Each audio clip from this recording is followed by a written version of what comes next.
Negara Jepang dikenal sebagai salah satu negara dengan industri film panas terbesar di dunia.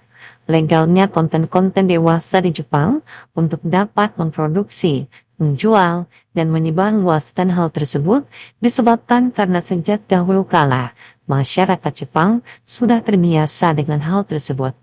Di negara itu, industri film panas dilegalkan dengan alasan untuk menekankan tindak kejahatan seksual. Selain hukuman yang sangat berat untuk kasus pelecehan seksual sendiri, dalam tradisi masyarakat Jepang, orang yang melakukan itu dianggap gila. Uniknya, orang-orang Jepang juga tidak memandang rendah setiap artis dari film biru itu, dikarenakan pekerjaan tersebut dianggap bukanlah hal yang tabu. Justru, praktik-praktik prostitusilah yang dianggap rendah dan pemerintah Jepang melarang tempat-tempat prostitusi ini. Pada tahun 2014, Jepang meluncurkan undang-undang pornografi anak, salah satunya melarang anak-anak di bawah umur untuk memiliki konten dewasa. Hanya saja, heboh dan glamornya industri panas di Jepang ini ternyata tidak seperti yang dibayangkan. Tidak semua bintang film atau model panas di Jepang hidup bergelimang harta, seperti misalnya Maria Ozawa. Banyak artis Jepang yang terjebak dalam industri ini karena iming-iming menjadi supermodel, bintang film, serta diiming-imingi pendapatan yang sangat besar. Namun, mereka sulit sekali untuk bisa melawan, karena jika usianya dianggap sudah dewasa, yakni 18 tahun ke atas, maka pengadilan akan sangat sulit mengabulkan gugatan mereka. Saki Kozai, seorang bintang film panas yang telah meninggalkan profesinya itu, mengaku awalnya ia mendapat tawaran kerja setelah ia mendapatkan juara sebagai model pramuka di sebuah kota. Saki yang kala itu berusia 24 tahun pun berangkat ke Tokyo karena tawaran pekerjaan tersebut. Lalu ia menandatangani kontrak dengan sebuah agen model. Hari pertama bekerja, Saki langsung disuruh tampil tanpa busana dan berhubungan dewasa di depan kamera. Saki mengatakan bahwa kala itu ia tak bisa tampil tanpa busana. Semua bisa ia lakukan sambil menangis karena ia merasa tertekan. Saki juga melanjutkan bahwa ada sekitar 20 orang di sekitarnya yang menunggu. Tidak ada wanita yang bisa mengatakan tidak ketika mereka dikelilingi sejumlah pria dan memaksanya melakukan adegan dewasa. Pada saat ini, Saki telah berusia 30 tahun. Dia akhirnya menyatakan berhenti karena sudah lelah melakukan ribuan kali beradegan dewasa pada film biru itu. Sisi gelap industri hiburan dewasa Jepang memang jarang dibahas, termasuk hak-hak mereka yang bekerja di dalamnya. Namun, tentu saja, mereka sulit mengeluhkan hal itu secara hukum karena mereka dibayar per jam. Untuk bintang baru, hanya dibayar senilai 750 yen atau sekitar 94.000 per jam, bukan per produksi.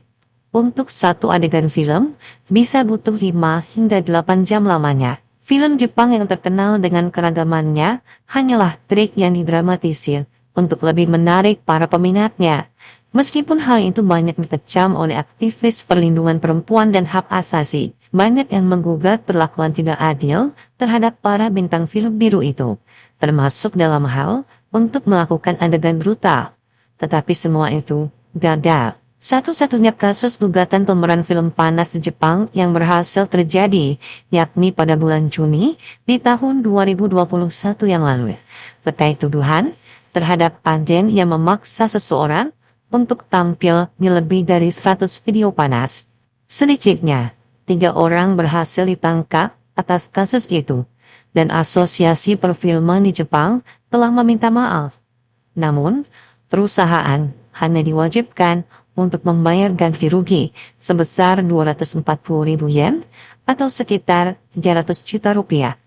Sebuah investigasi yang dilakukan oleh AFP, yakni sebuah kantor berita global terkemuka, mereka menyebutkan bahwa banyak artis yang telah tertipu oleh para agensi. Industri film panas di Jepang sangat rapi. Mereka bekerja seperti intelijen.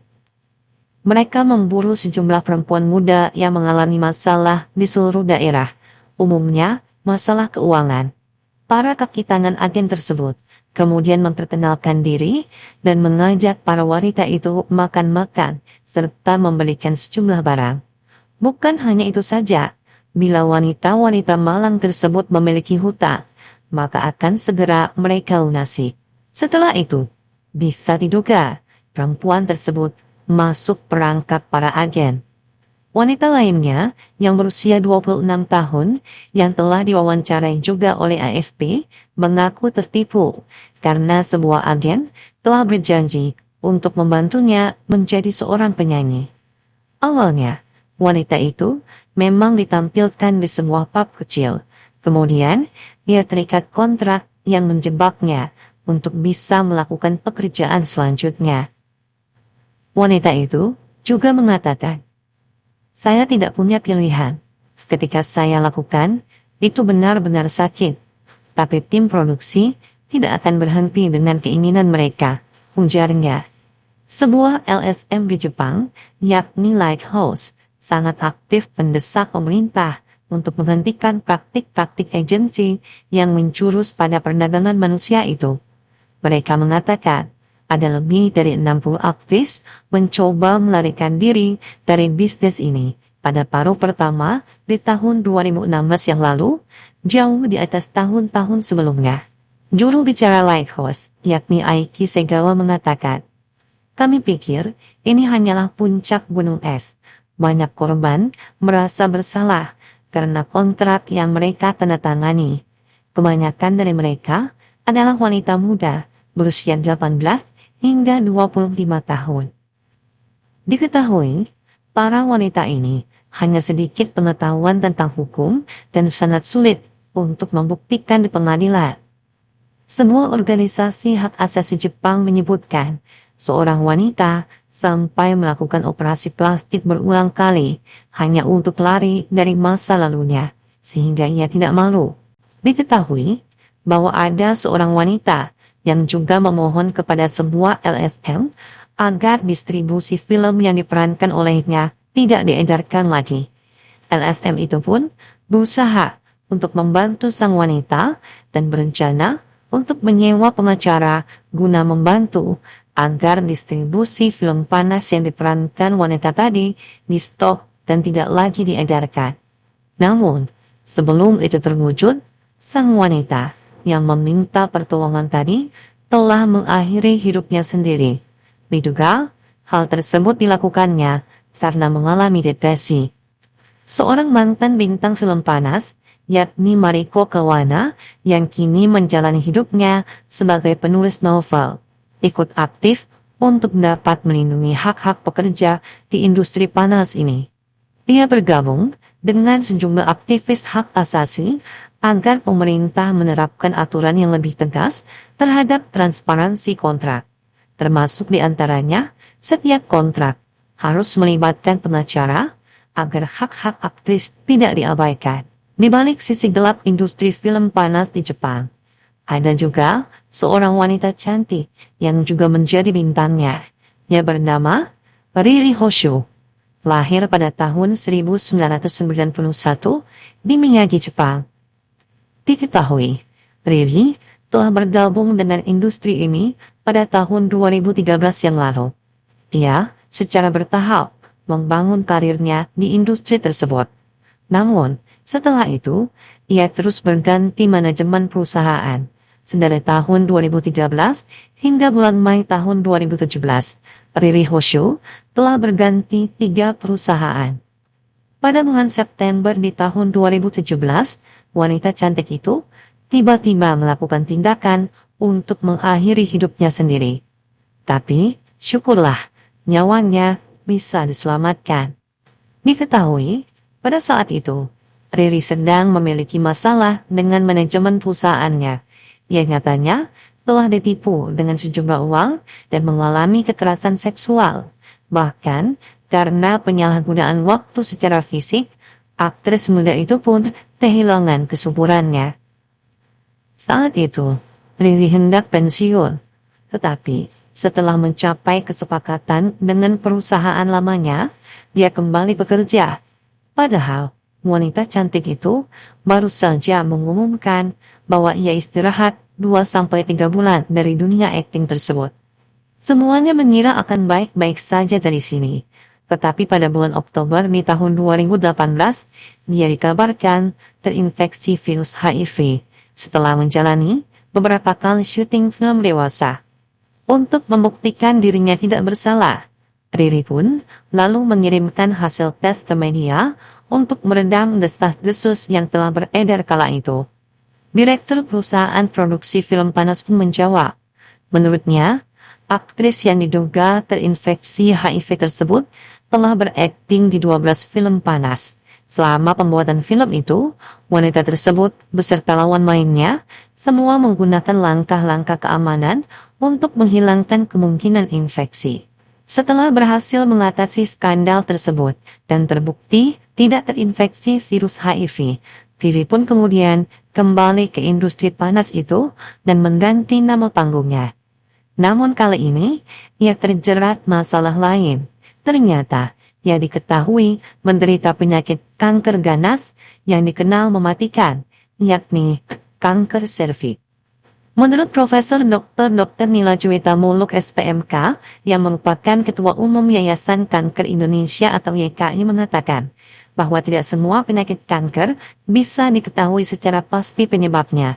Tapi, untuk kasus kanker serviks ini, memang telah diketahui disebabkan oleh HPV yang semakin besar telah disebabkan oleh penularan seksual. Menurut Profesor Nila, virus HPV ini memang mudah menular melalui kontak kulit kelamin dan hubungan seksual. Oleh karena itu, orang yang sering gonta-ganti pasangan sangat beresiko besar mengalami kanker serviks ini. Dalam kasus ini, Riri yang merupakan bintang film panas tentunya sangat beresiko terkena jenis kanker ganas yang satu ini. Lalu, bagaimanakah hasil pemeriksaan kesehatan Riri selanjutnya? Diketahui, pada bulan Juni tahun 2019 yang lalu, Riri pun menerima hasil dari pemeriksaan kanker serviksnya dan hasil tersebut menyatakan bahwa sel kanker itu telah menyebar. Setelah berdiskusi dengan dokter pada bulan Juli tahun 2019, kemudian Riri pun menjalani operasi. Meski memiliki penyakit berbahaya, aktris muda ini mengatakan bahwa selama tubuhnya pulih dan penonton mau menerimanya, dia akan terus bekerja di industri panas tersebut. Perlu kita ketahui bahwa kanker serviks atau kanker leher rahim adalah salah satu jenis kanker yang paling sering terjadi pada wanita. Berdasarkan penelitian pada tahun 2020, ada lebih dari 600.000 kasus kanker serviks dengan 342.000 kematian di seluruh dunia. Di Indonesia sendiri, kanker serviks ini menempati peringkat kedua setelah kanker payudara sebagai jenis kanker yang paling banyak terjadi dari seluruh kasus kanker pada tahun 2020. Tercatat, ada lebih dari 36.000 kasus dan 21.000 kematian akibat kanker ini. Oke deh, demikian dulu informasi yang dapat Miranti sampaikan untuk edisi kali ini. Semoga kita bisa mengambil hikmah dan pelajaran dari apa yang terjadi di sekitar kita, termasuk dengan peristiwa ini. Jangan lupa, kalau kalian suka dengan channel ini, untuk like, share, komen, dan juga subscribe, serta jangan lupa pula untuk menyalakan lonceng notifikasinya. Sampai jumpa pada video selanjutnya.